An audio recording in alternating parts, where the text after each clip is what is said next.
The Internet is the system that connects computers from anywhere in the world so people can send and receive information between them.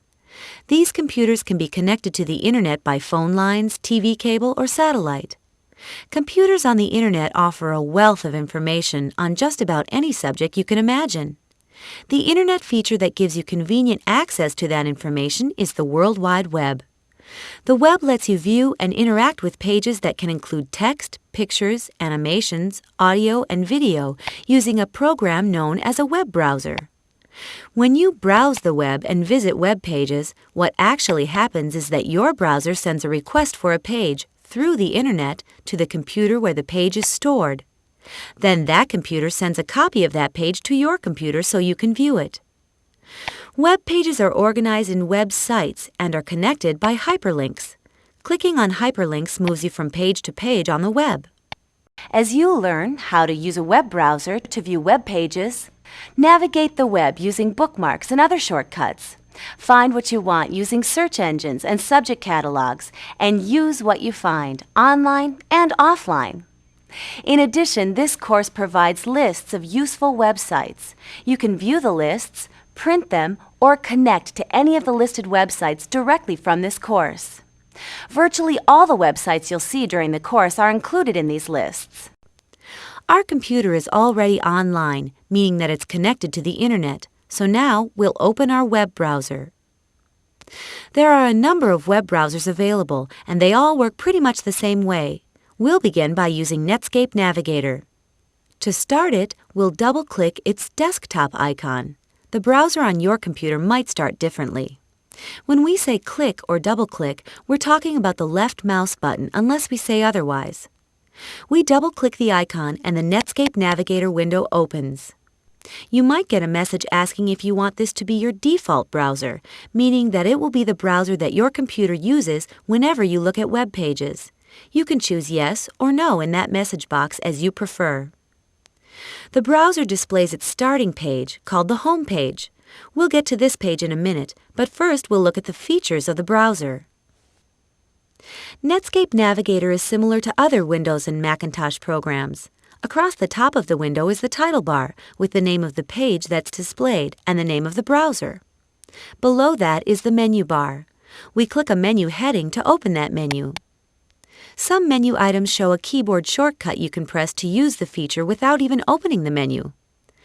To close a menu, we click outside the menu or on the menu heading. Anytime we want help while we're working with our browser, we can use the Help menu. When we choose the main Help selection, the Help window opens. The Help window offers us a choice of ways to find help information. We can look through the help contents to find the help topic we want. We can also look in the alphabetical index, using keywords to find and display a topic. To close the Help window, we just click on its Close button. Besides the menus, you can also choose features from the toolbar. Pointing to a toolbar button displays a screen tip, which shows what the button does. Below the toolbar is the location bar. We'll show you these and other features as we use them. At the side and bottom of the screen are scroll bars for moving through a web page. We can scroll by clicking a scroll arrow or by dragging the scroll box. Dragging is holding down the left mouse button, moving the mouse, and then releasing the button. Also, at the bottom of the screen is the status bar, which gives you information about the browser's operations. For training purposes, the resolution of our computer screen is set to 640 by 480 to make it easier for you to read it. Your resolution might be higher so that more information displays on the screen. The main part of the browser window displays a web page. This is our browser home page, which is the web page that automatically displays when the browser opens. Later in this course, we'll show you how to choose a browser homepage and how to personalize it to give you the information you want in the way you want it. The web is a great source for news, so we'll begin our browsing by visiting the New York Times website. One way to get to a web page is to type and enter its address, also known as its URL, here in the address box. We click in the box and type the URL of the page we want, www.nytimes.com. Then we press Enter, and the page displays. Web pages may display faster or slower on your computer depending on the speed of your modem and your internet connection. This is the New York Times home page. The phrases your home page and the home page are used in different ways when we talk about the web, so it's important to avoid confusion. There's the browser home page, which displays automatically when you open your browser. There's the site home page, sometimes called the start page, which is the first page that displays when you view a web site. And there's your personal home page, which is the first page of your own website if you have one. The New York Times website homepage contains headlines, articles, pictures, and ads. Many of these items are connections to information on other pages. These connections are called hyperlinks, often simply referred to as links. Clicking a hyperlink takes you to the connected page. For example, to see the full text of this article, we can click on this link. When we do, the page displays. The address of the page displays in the address box. The web pages within sites often have complex addresses, especially in large sites that have a lot of pages. To see all of a web page, we can use the scroll bar to move down the page and back up again. When we want to go back to pages we viewed previously, we click the back button in the browser toolbar. The forward button will move us forward through the pages we've visited. Hyperlinks are often text, like this. Text links are usually underlined and in a color that's different from the other text on the page. Links you visited recently generally display in another color. Links can also be graphics. This picture is a link to the article it goes with, and this ad is a link to the advertiser's website. Text can also be placed on a web page as a graphic and then used as a link, like this headline. Links can even have screen tips like this one. The mouse pointer changes to a hand to indicate that you're pointing at a hyperlink, and the address of the linked page displays in the status bar. The mouse pointer normally displays as an I-beam when you point to regular text, and it displays as an arrow when you point to a regular graphic. A graphic can be divided into a number of separate links, like this site index which lists the sections on the site. When we click on the business link, the business page displays. To see more of the page, we'll scroll down, this time using the keyboard. The down arrow and up arrow keys move us down and up the page. This page shows stock market information and includes a feature where you can type in stock symbols and get quotes. To get back to the previous page using the keyboard, we hold the Alt key and press the right arrow key. Alt left arrow would move us forward. Here are a couple more keyboard shortcuts that make browsing easier. You may have noticed earlier that even though we typed in www.nytimes.com, the browser automatically displays the address with http:// in front and another / at the end. This is the complete address for this page, but with most browsers we can just start with www and we can skip the final /. And with some browsers we can often type even less. For example, to get to the Money Magazine website, we click in the address box to select the address and we just type and enter money.com. If this name were specialized enough, we could even skip the .com. We press enter and the page displays. This site is full of financial information, especially about investing. Notice how different the actual web address is. Some web pages have more than one address that connects to them. Here's another shortcut for getting to web pages.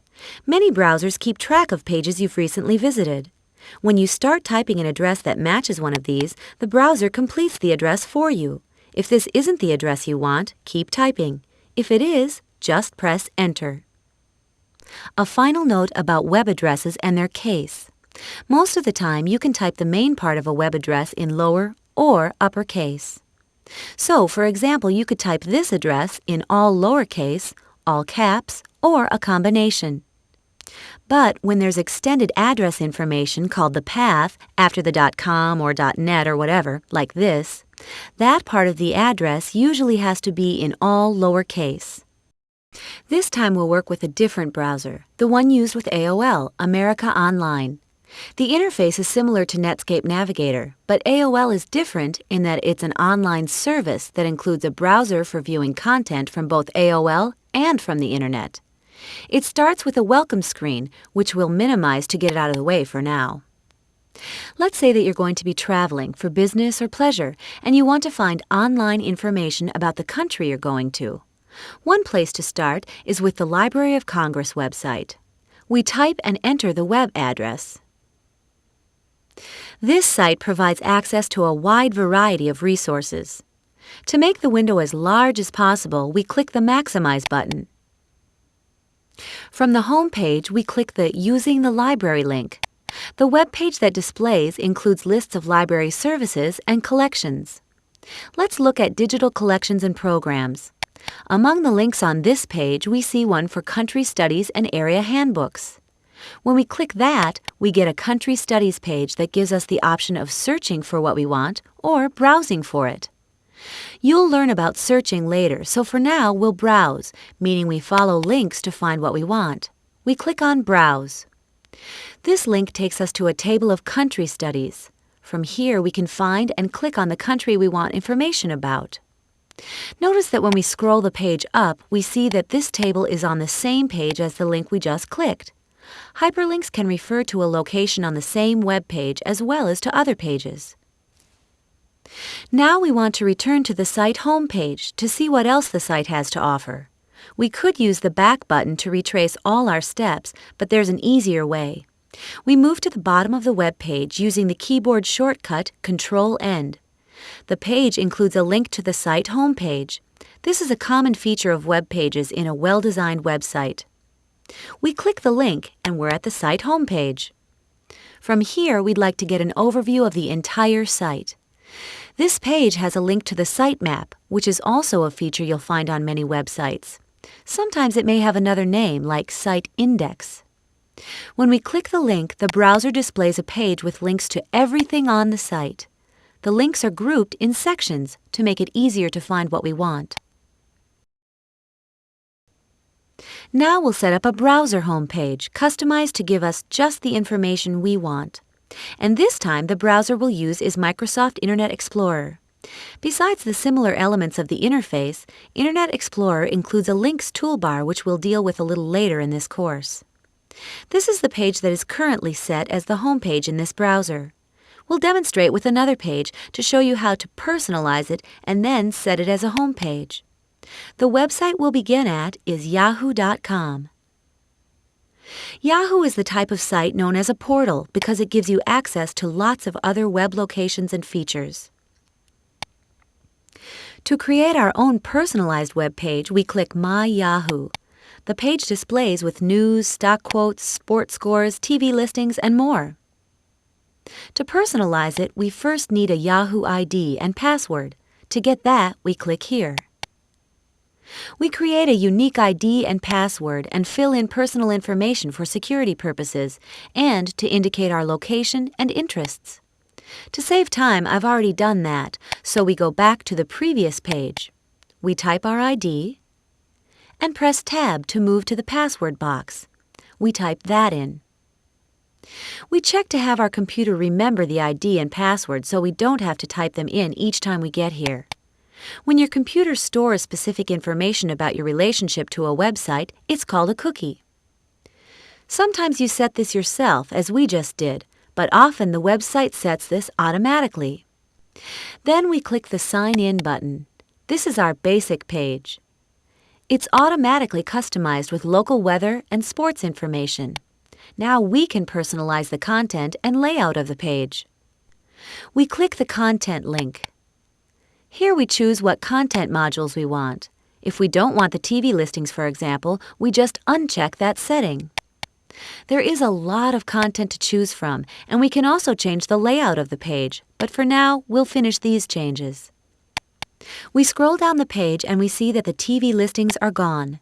And once we've selected content modules, we can edit what's in them. For example, to change the News module, we click that edit link. There are a number of news sections available, and to choose exactly what we want in them, we select a section. And then choose one or more items that we want to see in it. Then we click Finished. We set how many headlines we want in each section, and we click Finished again. Here's our personalized page. We can continue to fine-tune it, and we can even get email through this page. There are many other sites where you can create a customized page, and you'll see some of them in our website listings. Now we'll set this page as our browser home page, so it will display each time we open the browser. We open the Tools menu and select Internet Options. This dialog box, which we use to communicate with the computer, shows the address of the previous home page setting. To use the current web page, we just click that button. Notice, by the way, that we also use this dialog box to control how temporary Internet files are stored in the cache, and to control the history settings, which you'll learn about later. Then we click OK. Now, whenever we open this browser or click the Home button, this page will display. You can use this procedure to set nearly any page as your browser home page. If you're using America Online, to set the browser home page, you click the My AOL button and select Preferences. Then click the World Wide Web button and set your Internet options.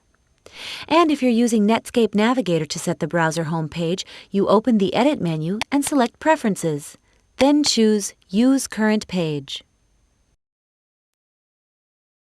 As you use the web, it's important to not only get to where you're going quickly and easily, but also to efficiently get to where you've been. I've been looking at the PR Newswire website, which is a source for press release information from corporations all over the world. The page indicates the time that each release was posted, so we know how current the information is. Notice also that this page has two sections called frames. Each frame contains a separate web page. Frames are often used to keep a contents list on the screen while we view other pages on the site. Let's go back to the home page. Now we want to revisit a site that we looked at yesterday. The back button won't get us there, but the History feature will.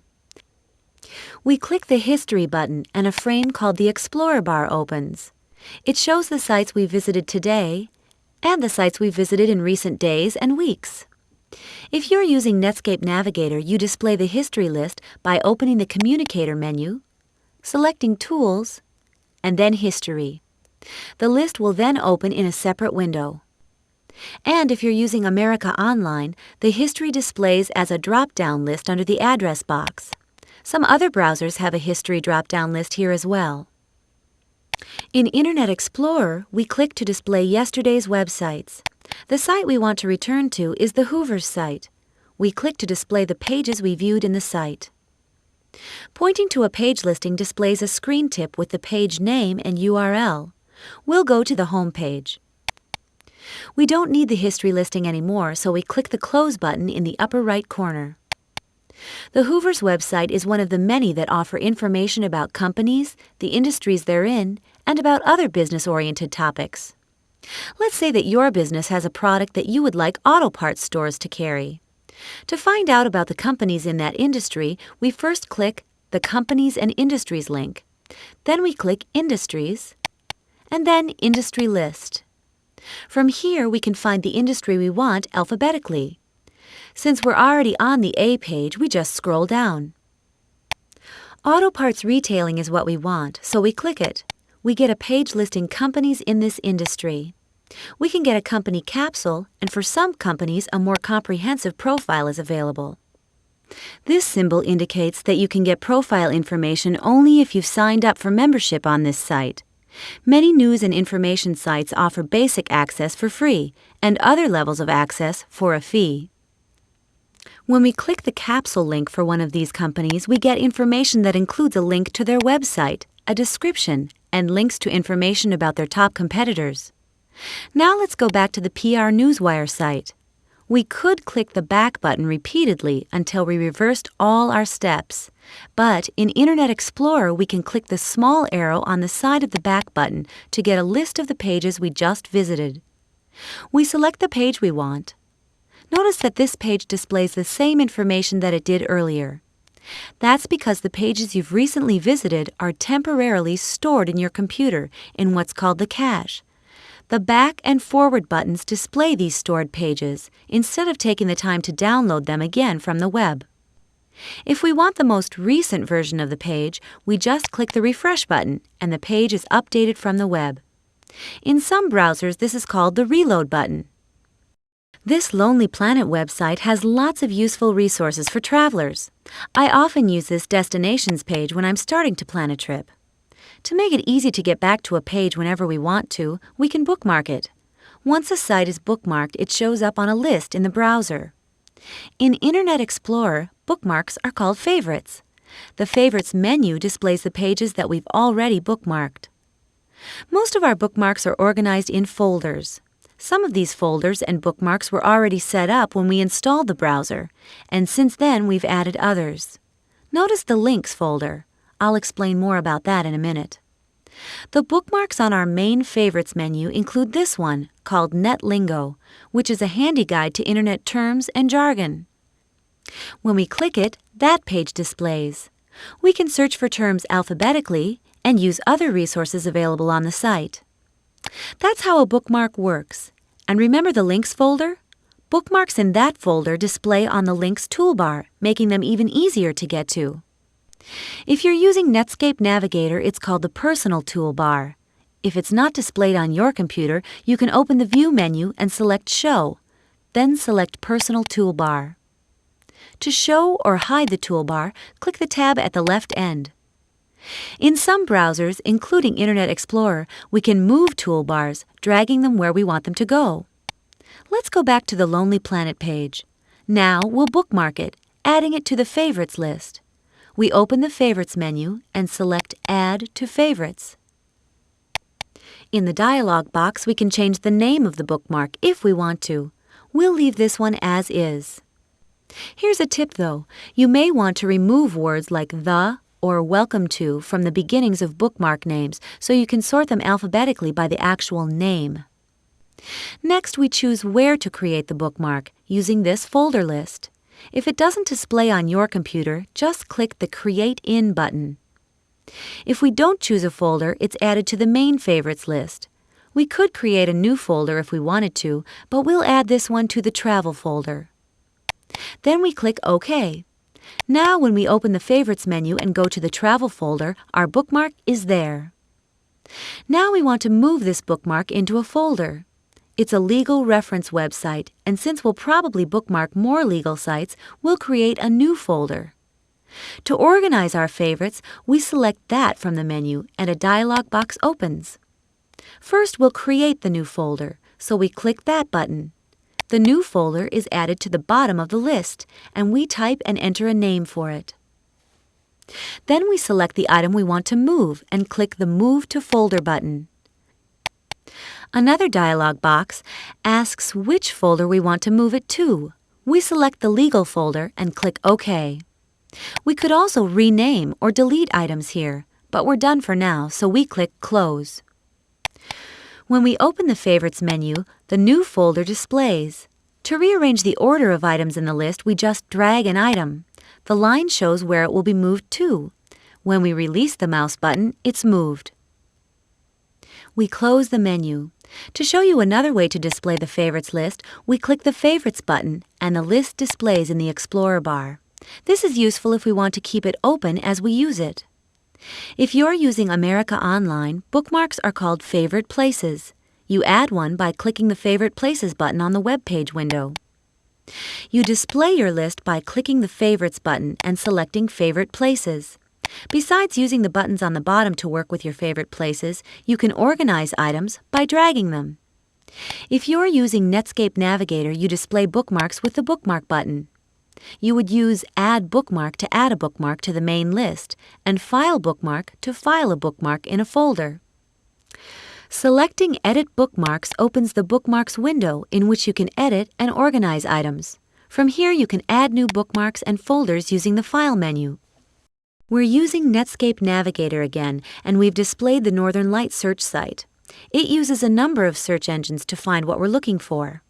We click in the Search For box and type the word we want to search for, binoculars.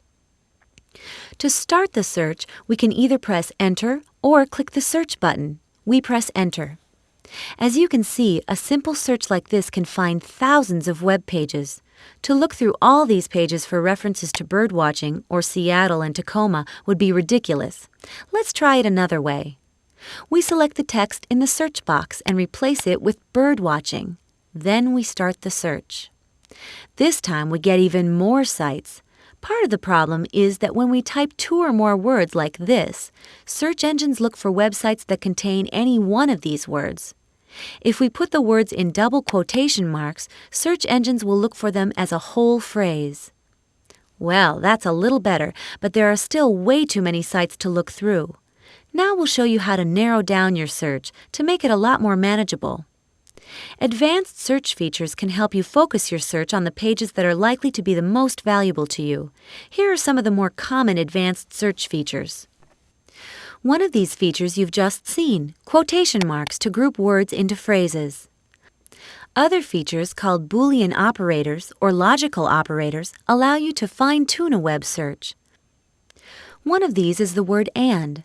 Words or phrases connected by the and operator must all be found on a page for the search engine to list it. With the or operator, the search engine will list a page if it has either of the connected words or phrases.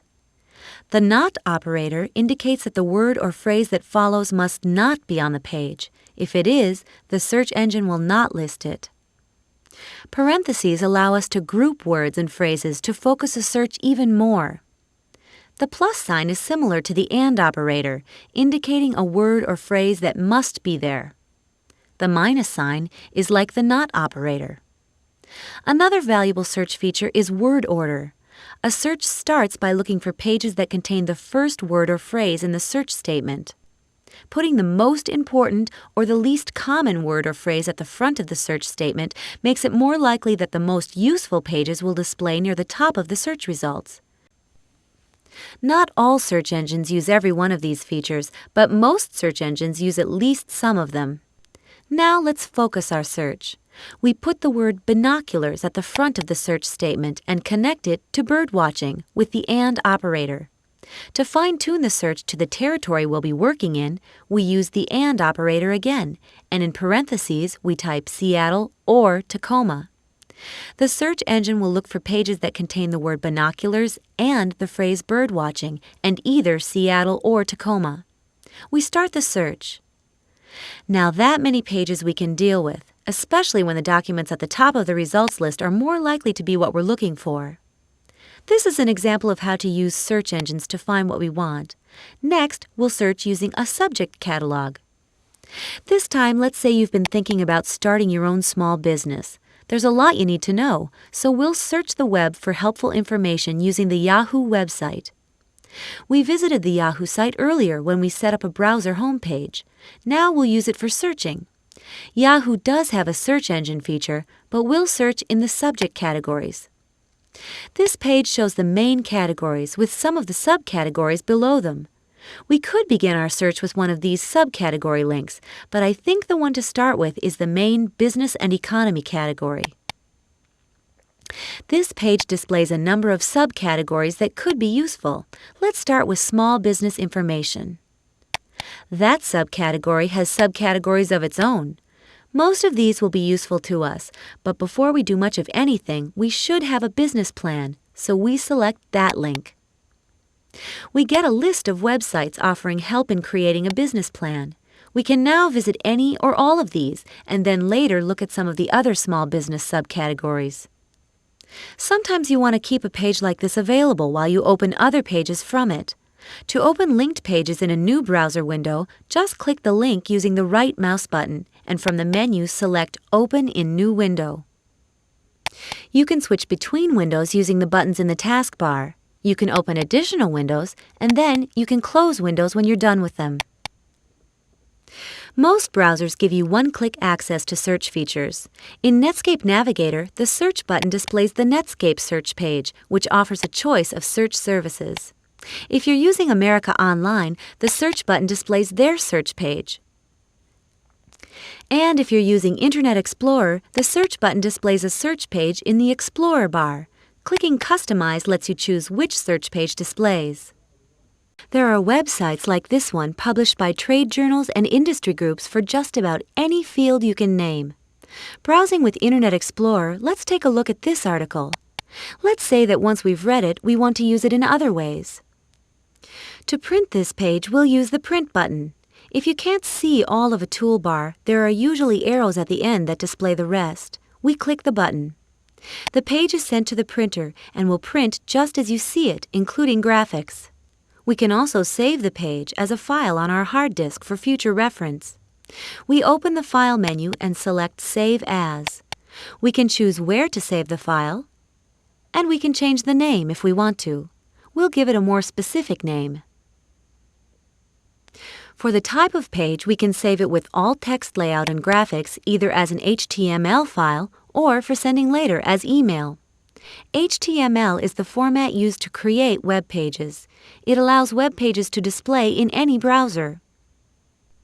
We can save the page as HTML only without any graphics or other related files like sounds. And we can save just the text on the page as a text file that can be read by any other program. We'll use this last option to make it easy to refer to this information later. Then we click the Save button and the file is saved. Now we want to use some of this text in a document we're writing with our word processor. First, we copy the text we want to use by dragging with the mouse. Then we open the Edit menu and select Copy. To deselect the text, we click Anywhere. We've already started our word processor, Microsoft Word, so we switch to it using the button in the taskbar. We make sure our cursor is where we want the text to go. Then we open this Edit menu. We'll use Paste Special rather than Paste because we want to paste the text without any of the formatting it had on the web page. In the dialog box, we select Unformatted Text, and then we click OK. The text is pasted. Then we make a note about our source for this information. We switch back to the web page. Besides using this information ourselves, we know someone else who would be interested in this, so we'll email it to them. We open the File menu and select Send. We have the option of sending this page by email or of sending a link to this page. Sending the page makes sure that the recipient gets this information even if the page on the web changes. Sending a link is good when you know the recipient will visit the site soon, or if you want to refer them to the site itself rather than to any specific information. Sending a link also keeps the email message size small so it downloads quickly. We'll send the page, so we click that selection. A message window opens with the page name as the message subject and the page as an attachment. When the recipient gets this message, they'll simply open this page in their browser. We could now complete this email adding the recipient and any other message text. To send the message, we'd click Send. This is a website where you can look for a job and where employers can post jobs that are available. As with many websites, we need to register before we can use the site. On the registration page, we're asked to fill in some information. When we use web page forms like this one, we sometimes type information into text boxes like these, and sometimes we choose it by opening a drop-down list, like this one for title, and selecting from the available choices. List boxes also offer choices, like this one for career objective. In this case, the instructions tell us that we can enter up to 3 choices by holding the Control key as we click. The next section in the registration page asks for personal information, including our income and our interests. Notice that this company assures us that they are the only ones who will have access to this information. Here we're given a choice about receiving advertising coupons in our email. Selections like this are called radio buttons and allow us to choose only one of the available options. We choose No Thanks. This section offers categories of products, opportunities, or services and asks us to check which, if any, we want to receive information about. We can uncheck the ones we're not interested in and check the ones we are. The last section asks if we want to be on the website's mailing list. We make sure the choice is the one that we want, and then we're ready to submit our information. Since this is a registration form, the button to submit the information is labeled accordingly. If we wanted to undo all our entries and start over, we would click the Reset button. On some web page forms, these buttons will be labeled Submit and Clear. Besides submitting information in forms, websites will often include links for sending email. For example, we can click on this webmaster link if we have questions or problems regarding this website. A message window displays with the recipient's email address already filled in. Webmaster is a term used for the person responsible for a website. All we have to do is enter the subject, type the message, and click Send. Since we don't have any problems with this site, we close the message window. Besides sending information through the Internet, you can receive or download information files or program files. For example, we'll switch to this browser's home page, which is currently the Netscape Net Center. We click the download link. On the download page, we can get the latest version of Netscape Communicator, which is the software package that includes this browser, plus other features like email. We would just select the link that's appropriate to our needs, and the program file will be downloaded to our computer. A type of file that we often download is called a plugin. Plugins are programs that add features to our browser. There are many plugins available. Some web pages include elements that require a plugin for us to experience them. For example, Flash lets us play animations. Shockwave allows us to get high-quality graphics and interactive multimedia, and RealPlayer lets us run real-time audio and video. When you browse a web page that requires a plugin and you don't have it, you'll usually get a message with a link that lets you download it. Many downloads are free, some you pay for, and some, like RealPlayer, have both versions. The one they charge you for has more features than the free one. One of the things you have to watch out for when you download files from the Internet is viruses. Don't download a file from a source you don't trust, and always run a good virus-checking program on your computer. One of the many uses of the Internet is electronic commerce, usually called e-commerce, buying and selling goods and services on the web. We're on America Online again, and we're at the PC Connection website. PC Connection sells computer hardware and software, and the site is typical of the way e-commerce works. To find what you want, you can search for it. You can look at the products and services offered on the home page, or you can browse through a category structure. Let's say we're looking for a laser printer. We click on the Printers and Scanners category. Then we click to select the type of printer we want. We get a page with a list of laser printers, in this case sorted by price. When we see an item we're interested in, we can add it to our shopping cart, or we can click to get more information about it. This page has a picture and description of the item and product specifications. At the top of the page, we see that the item is in stock, so we add it to our shopping cart. To continue shopping, we could use the back button to return to the product listing, but now let's take a look at our cart. We click the View Checkout button, and we get the shopping cart page. We see what's in the cart and the prices for items and shipping. We can change the quantity or how the order is shipped and then recalculate the total. We can continue shopping, and when we're ready to buy, we can check out. Normally, we would buy with a secure connection, which protects the privacy of the information we send. A few browsers or Internet services don't offer that, and in that case, you'd use the unsecure connection. When we click the Buy button, we get a message telling us that we're going to view pages on a secure connection. We click OK. The checkout page is a form we fill out with name and address, credit card information, etc. Since this is only a demonstration, we won't really check out. We click the Back button. We get a message telling us we're leaving a secure connection, and we click Yes. Another way to buy online and to sell online is at an auction site. We'll go to the eBay site, which offers millions of items in a wide variety of categories.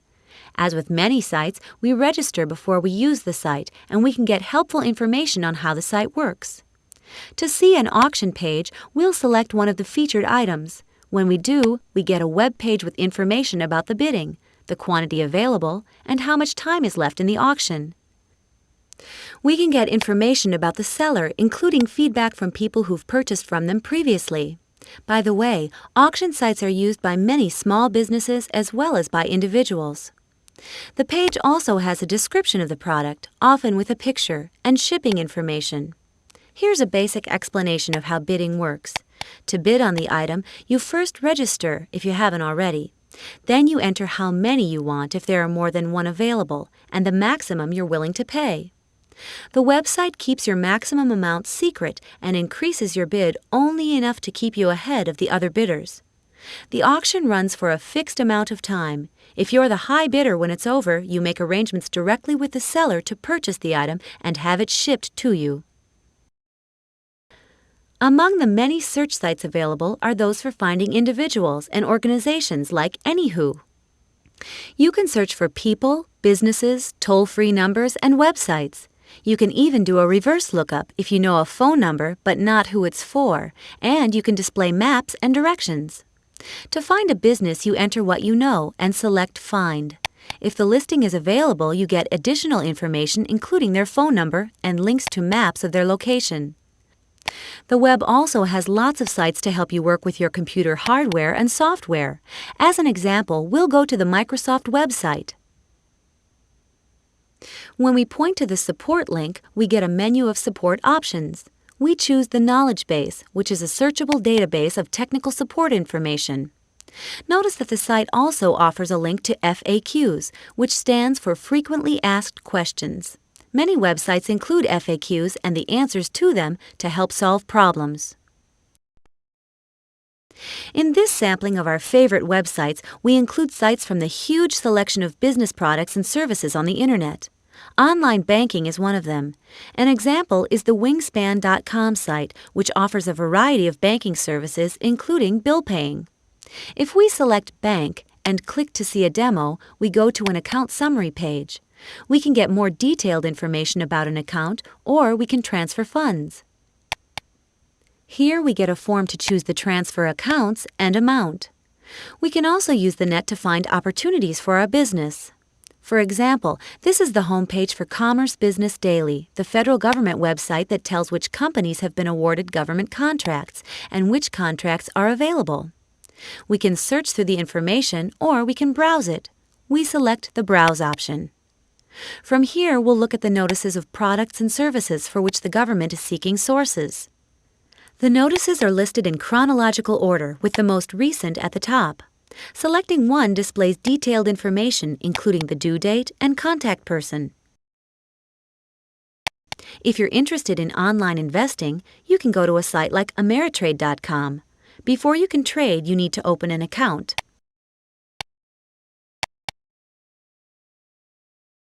You select the account you want and then enter the secure connection. The application page is a form in which you enter the type of account you want and how you'll fund it, and information about yourself. Once your application and funds are set up, you're ready to trade. The broad scope of the Internet includes information on just about anything you want to know. Included in our listings are websites like CitySearch, where you can find out about what's going on culturally, both locally and around the world. Just select a city, and a page displays with information on dining, music, theater, and other events. To see what's happening on a different date, just select it in the calendar. Sites like this can be very handy for planning ahead when you're traveling. This page also includes links to movies, shopping, and more useful information. On a more serious note, the Internet is also a good source of government information at federal, state, and local levels. At the IRS site, we can get tax information, help, regulations, and forms. One of the features available on the Forms page lets us download tax forms and instructions and then print them. To get documents, we first select the file, format we want, and then we choose from a list of forms and instructions.